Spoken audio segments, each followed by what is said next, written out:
আসসালামু আলাইকুম।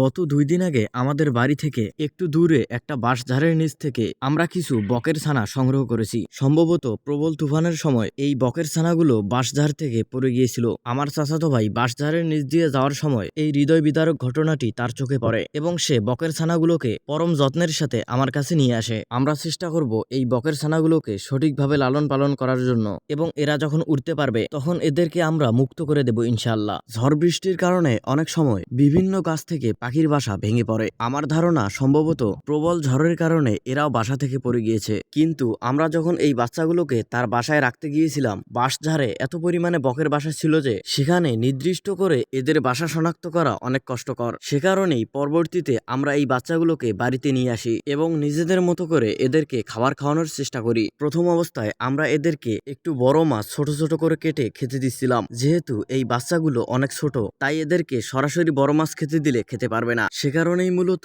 আমরা এদেরকে বড় মাছ ছোট ছোট করে কেটে খেতে দিছিলাম, যাতে এরা খুব সহজেই খেতে পারে। এই বাচ্চাগুলোকে খাবার খাওয়ানো একটু কষ্টকর কাজ, যেহেতু এরা এখনো অনেক ছোট, তাই এরা নিজেরা খাবার খেতে পারে না। অধিকাংশ সময় এদেরকে নিজের হাতে করে খাবার খাওয়াতে হয় এবং খাবার খাওয়ানোর সময় অনেক ধৈর্য ধরে খাবার খাওয়াতে হয়, কারণ খাবার খাওয়ানোর ক্ষেত্রে তাড়াহুড়ো করলে খাবার গলায় আটকে যেতে পারে এবং এ কারণে এদের বিভিন্ন ধরনের সমস্যা হতে পারে। আমি জানি না এদেরকে এদের মায়ের মতো লালন পালন করতে পারবো কিনা, তবে যতটুকু সম্ভব আমার সাধ্যমতো চেষ্টা করবো ইনশাআল্লাহ। তো ভিউয়ার্স, এই ছিল আজকের ভিডিও। পরবর্তী অন্য কোনো ভিডিওতে এই বকের ছানাগুলোর তথ্য দেওয়ার চেষ্টা করব ইনশাআল্লাহ। ধন্যবাদ। আসসালামু আলাইকুম।